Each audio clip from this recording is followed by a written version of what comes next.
Hey, it's your boy Kleva De La Nawf, aka Topo Chico Papi, all of the things. Hey, you're not tuned in to the JVaz show. I really want to see more people uh, uh, check out Clever.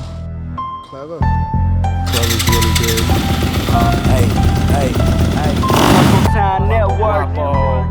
Romeo Santos of the rap game. Mr. De La Nawf, 40 ounce Poppy. Big Mo. SPM, Dope House, what up? Commercial K. Grew up eating meagers, the stove was our heater. The police beat us and the states mistreat us. But everybody need us, but we need Jesus. We need leaders, stand up for our people, say fuck Trump. I'm young, cocky, and brown, and I don't give a fuck. I can't though, they hate though, like bitch, pick your feelings up. These boys mad and I ain't even reached my pinnacle. Way before rap, I had the chicks trying to fill us up. That ain't what I'm in it for, that ain't what I came to. I came to show you that the little Mexicanos bang too. I'ma need a million, mama need a range too. Can't quit, she say me, oh that ain't how I raised you. Get up out my lane, dude, we ain't similar. They been lying to you, dog. You should give it up, and you should give it up for me. I'm on my own cup of tea, my grind is strong, can't fucking sleep. I'm broken brown, sucks for me, luckily. Never said no to a good fight, so if you're a big red target, it's good night, Suge Knight. Alright, here, music group.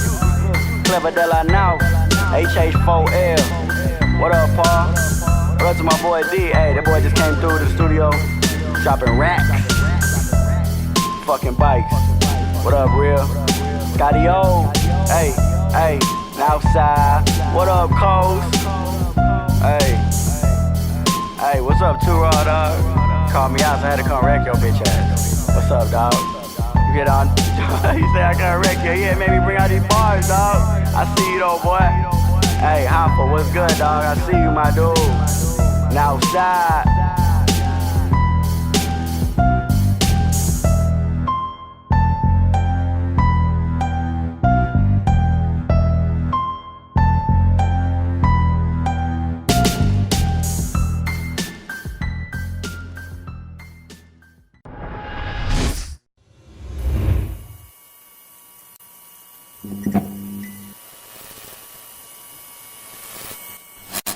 So let's talk about the Wiggy Wiggy challenge here. Yep.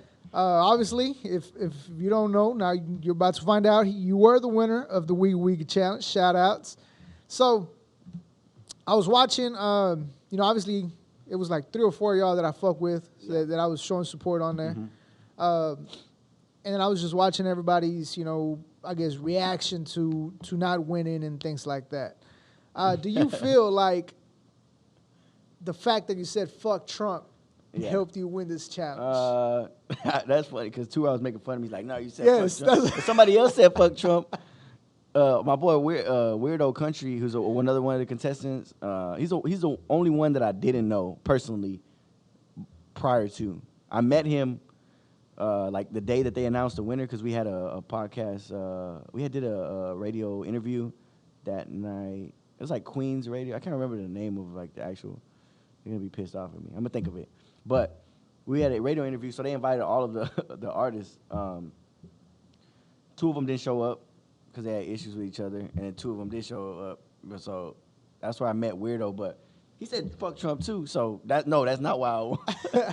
No, I just wanted to put that out there because I know I heard Two-Raw say it. Yeah, Two-Raw was like, he said fuck Trump, Two-Raw. blah blah, and he was like, and SPM he couldn't have probably got my references because he been. Yeah. It was like I was like we were just joking about it, but nah, everybody's.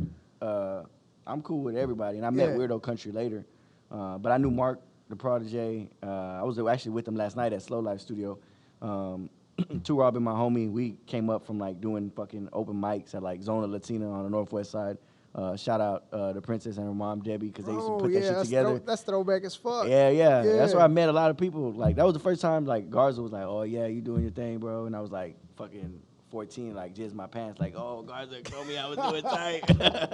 You know what I'm saying? But it's opportunities like that, and like there's, like I said, as much as I can say there's crabs in the bucket because they do exist. There's also other artists that are out there, like Well, this was crazy to me too. Like it's like these younger artists that are coming up. Like I understand it. You got a chip on your shoulder. People been sleeping on you, but it's not their fucking fault. Like I've always been to the point where like I don't have no bitterness around me. Because if people ain't heard of me yet, it's my fucking fault. It's because I didn't put the music in front of them. You have to figure out ways to get them and what channels you're going to use and what avenue you're going to do to put it in front of them. So I feel like when these young artists do get that opportunity, they start acting like, chip on your shoulder, because you're mad because everybody did sleep on you and now you want to fucking like shit on everybody. But, you know, you can't walk around like that because you're closing off opportunities for yourself. But what I do notice, and is a common trend for like the bigger artists, like the two artists I feel like are big and don't get enough credit around the city is like, aside from like Lucky, there's like Garza and Dat Boy T. And like both of them, like I got so much respect for, and both of them have like, you know, blessed me with verses and things like that. So when the young artists come up and I'm like, what's up, this work? Like, oh yeah, like 1,500 for the verse. I'm like, bro, you been out for 15 days, nigga. Ain't paying you shit. So you know what I'm saying? Like, you ain't getting shit from me. So it's just, I don't know. It's weird. I'm just like, and Dat Boy T and Garza are like the most humble people I ever met. Like, they're so cool. They're so secure with their shit. Like, they ain't got to fucking flex on you or front or none of that shit. They don't got to act cool. Like, you just cool. Like, if you're cool, be cool. Like, be whoever the fuck you are. And I'm going to respect it. Aside from that. So, winning the Wiggy Wiggy challenge, me being a big SPM fan, I feel like if I would have won, I would have felt like, dog, like, this motherfucker just picked my shit. Like, you know, like some motherfucker I looked up to. Just the experience of being part of it and being selected from, you know, I don't know the exact number of how many people I don't know. Submitted, but I should find out. So that way I could put it on my like blogs and shit. Like one out of very many.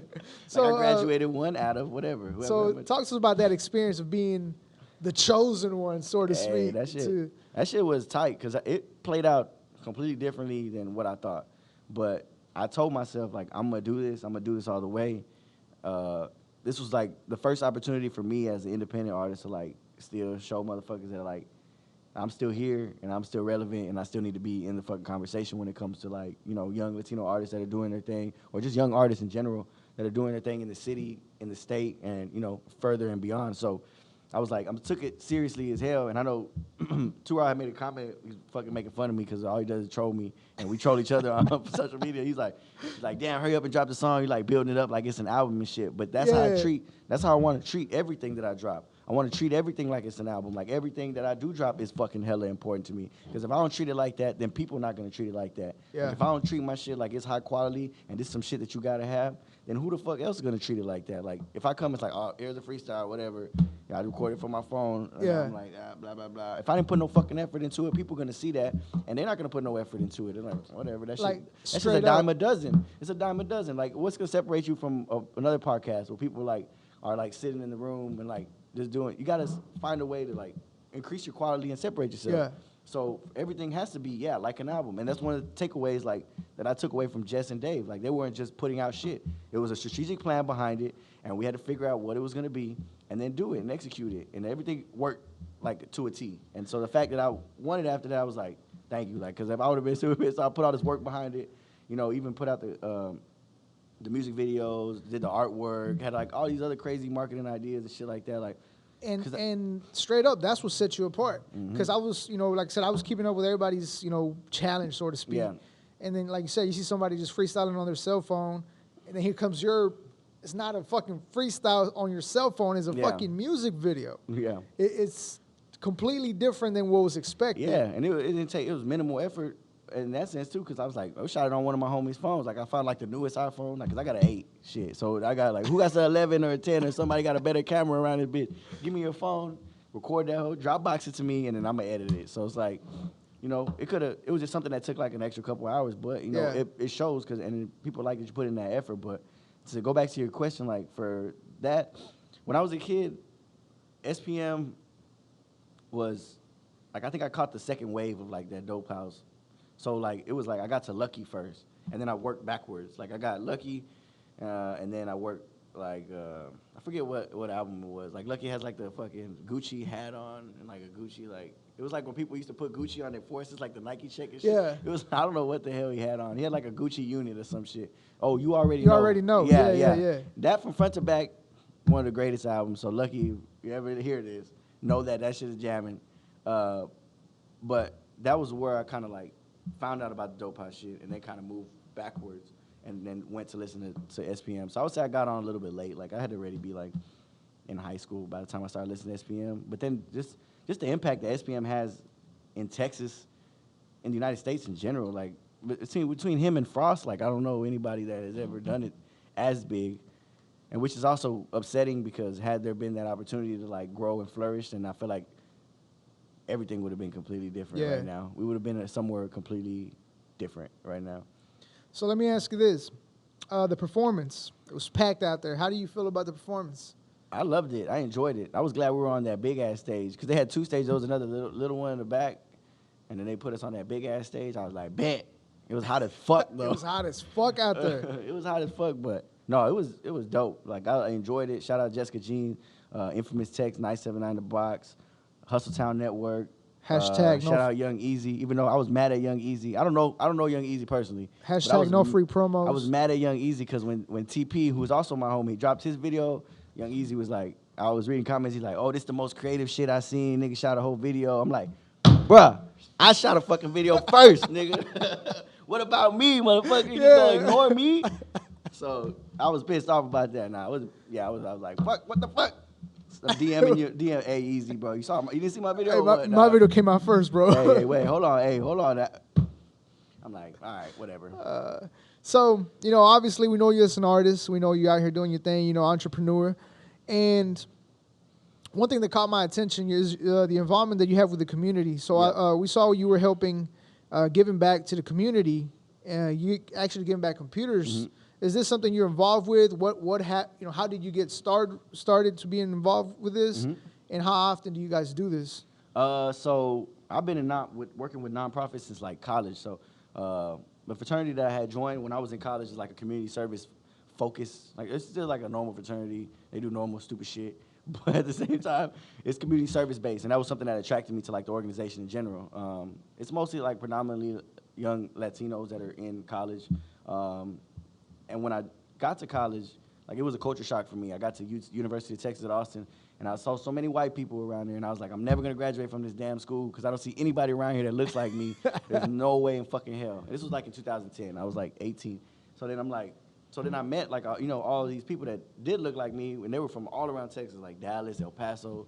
It's like people that I would like if they were living in my neighborhood, like they looked like some of the homies that I would hang out with, but also smart dudes that are like accountants and fucking electrical engineers and shit like that. So I saw myself, if I put myself next to these people and they're graduating, then maybe I'll figure out how to graduate along the way. I'll stumble myself into success, if I keep these people around me, because obviously they're doing something right and they can give me some tips and shit.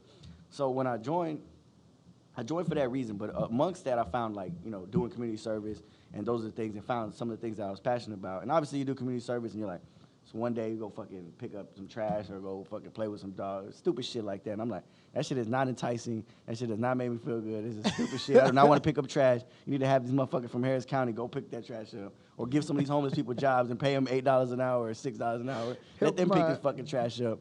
I don't want to adopt no street, nothing like that. But amongst that, when we were working with kids in low-income communities, that was something that I could identify with because, I was that kid in a low-income community.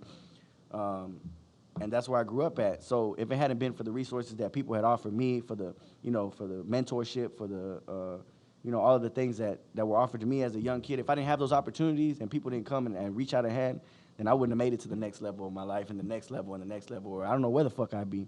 So with that, like, creating programs and doing those things and working with the youth, so like after school enrichment, providing technology access to kids after school, like those are things that I have. Not even color, just young kids in poverty that don't have much and have limited resources. How do we help them and set them up for success? Because essentially, shit is full circle, and if these motherfuckers don't get jobs, then nobody's gonna pay my Social Security. So, I gotta figure this shit out right now. This is a outlying problem. Like we have to figure out how to like provide those resources, make America like, or at least our communities grow and flourish and have the opportunities and the resources. So right now I work with an organization, nonprofit, that what they do is like take computers, refurbish them, and then give them out to like kids in low-income communities. So with that, we do like sessions where we'll go out on the weekends and hand out computers to families that don't already have them in their home. And that way, they can use them for computers. Parents can use them for like doing their resume. It's like family computers they can have. So we're trying to like, decrease that digital divide. Like we want people to have access to technology and all these resources, because we know nowadays that like if you don't have a computer or like some kind of working technology, like You can't do shit. It's hard, You can't yeah. apply for nothing. You can't like go online. Like say you want like I don't know, you have a WIC application to fill out. They'll probably be like, you gotta do it online, and you don't have a computer. What the fuck you gonna do? You gotta struggle, and maybe you don't got a car, and you gotta ride the bus, or you maybe gotta do homework, and you gotta ride the bus to go to the library, like just shit like that. You know, I know sometimes people are like, you know, this stuff shouldn't be on social media if you're doing it, blah, blah, blah. I get it, whatever. Yeah. I feel like it needs more exposure Mm-hmm. for the simple fact that try to get other people involved to help these nonprofits. Yeah. Why is that not happening? Like, maybe you feel the same way. Like, hey, I'm doing this, and I don't want it on social media every day to show people. Yeah. But I feel like it should, bro. Like, I feel like it's something people got to see to get involved as well. Yeah, and I do, and I think like I'm getting to that point where I'm feeling comfortable. I think at the beginning, like I didn't feel like it was genuine enough. But now I've been involved so long that I'm comfortable sharing it because I paid my dues pretty much. Like I've been here. Like for anybody who could say like, oh, you just trying to do that shit for like social media. Blah, blah. I'm like, no, I've been doing this shit for like fucking 8 years. Like I've been involved in nonprofit, like working with organizations like the Boys and Girls Club or YMCA's or anything that has to do with like young youth that are trying to grow up, like mentor programs. I've been doing it so long that like, you know, it don't even matter no more. But yeah, I do think like for a long time for me, it was just like, I know I'm doing it. I'm not doing it for that reaction. I'm doing it because this is generally things that I fucking give a fuck about. And you know, if people give a fuck about it, you know where your heart's at. Yeah, I know where my heart's at. And I want to do it because this is what I feel like I should do. Like, I could have nothing and still be trying to give back to or help somebody else. Because at the end of the day, that's just more fulfilling to me than whatever else is fucking going on. Right? Yeah. So, but yeah, like I think so, and that's always been my goal, like a back end goal, like to start my own nonprofit and have these things go on for me. So in the future, hopefully, I can put myself in the position to kind of make that happen. And I think it's gonna happen regardless. But it's just time, in due time. Like, I got all these other projects on my plate, and I want to take care of those first. But that's definitely like a passion of mine, like to be involved in the community where I'm at. Even now, like in the Aldine area where I'm at, like there's still a lot of things that need to go on and need to take place. So I try to be involved with it. So, you can complain and sit there and talk all the shit you want about it, like kids ain't this, kids ain't that. And people do that, like, oh, this generation. But what are any of you motherfuckers doing to help or try to solve that shit? Like nothing. You're just sitting there complaining about it. And you can't complain about it if you're not willing to like go out and get your hands dirty and try to figure out what the solution is. So for me, it's that, like, wanting to be involved. And also, like, it helps me because I'm working with these youth. I know, or working with, the community outside. And it gives me that feedback and that engagement. I never want to be so far removed from my community that I don't know what the fuck's going on. And I'm, like, so disattached, you know what I mean? So where I'm living in this fucking la la land, like I need to know what the fuck is going on. Like, more information the better for me. So talked about your departure from the label. We talked about community service. We talked about your nonprofit. We talked about the Wiggy Wiggy challenge. What's next, man? I know you got a podcast. We're working on a podcast with my brother Stunta. So those of y'all have been asking me. I made a joke the other day because I had dropped a song, and like every time I do, it's always like a couple people on there. Where's Stunta at? Do a track with Stunta. Do a song with Stunta. And I made a joke. I'm like, if my brother don't quit making fake accounts on YouTube and posting them on himself. So I'm probably gonna drop a project with him soon. But Stunta, Joey, my homie Fresh. So we're working on this podcast, and right now, like it's called the Say Less podcast. And right now, I think we're just in the stages of trying to figure out like what that is. We're still in like early beginning stages where we're like having rough edits and trying to figure out like the structure, and like that's just hard, man, because you like it's 4 people. So like you look at a sports show, and if you have like multiple people on there, you always have like a mediator sitting right there because somebody got to bring you back on track to like, all right, everybody get back on track to the topic and let's talk about the next shit because there's time allotted there. So I think just figuring out and like trying to like be cohesive amongst like the people that we're working with, and there's so many people, there's 4, not so many, but there's 4 of us on the podcast. So I think working through those kinks and trying to figure out like what do we want to talk about, what is this, what's relevant, what's and aside from that, like trying to move into like how I see my podcast like a show. Like I need some skits, I need a bunch of shit. That's later for me. Like I might save those ideas for myself. Like essentially what I would like to be and what I would like my Instagram page to look like is like a fucking TV channel. Because nowadays everything's streaming. So like I want one-stop shop, like entertainment, music, sports, news. Come to my Instagram, and this is a TV channel now. Essentially, that's what it is. You got IGTV. People's Instagram pages are pretty much a channel for entertainment. Like, Yeah. what entertainment you gonna have though? So trying to diversify my portfolio and not just have music and shit. Like, let's put some other shit out. Let's put some skits or, you know, like podcast shit. Like I said, other content that goes on.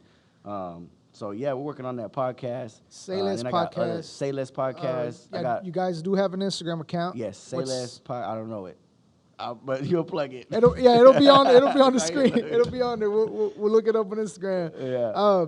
I know it's Say Less dot pod. I don't know. What about what about I ain't gonna try to guess. what about music wise? Can we expect any upcoming projects from either you by yourself, or you just mentioned, you know, a project with Stunta? Yeah. What can we expect in the upcoming? I have shitload of music that's coming out in 2020. So all we're doing right now is I got my team. We are independent, so we're working strategically and, you know, like trying to do this shit quick and put everything together and get a project in place. But what I don't want to do is like drop and then pause and then drop and then pause. Yeah. And then build off that momentum. And that was a lot of what I had stress about like at the last label, because it would be those things. Just because they had so much shit going on, there'd be moments of like break.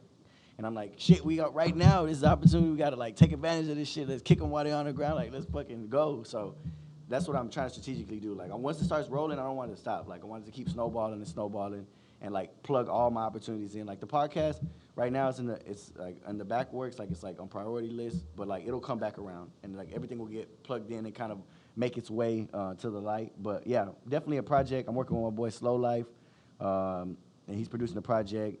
I got a project with me and Too Raw. I got one with me and Capo. I got one with me and Stunta coming out. I'm trying to get one with me and Coast, but at this point, I'm pretty much just giving up because Coast would not come out of the cave and do a project. So, Coast, if you're listening to this, I need you to stop being a young sex symbol and fucking do some tracks with me. So Shout we out can to drop some Coast, shit. man. Maybe Maybe it could be Stunta and Coast, and we can call it Nawf 10 or some shit.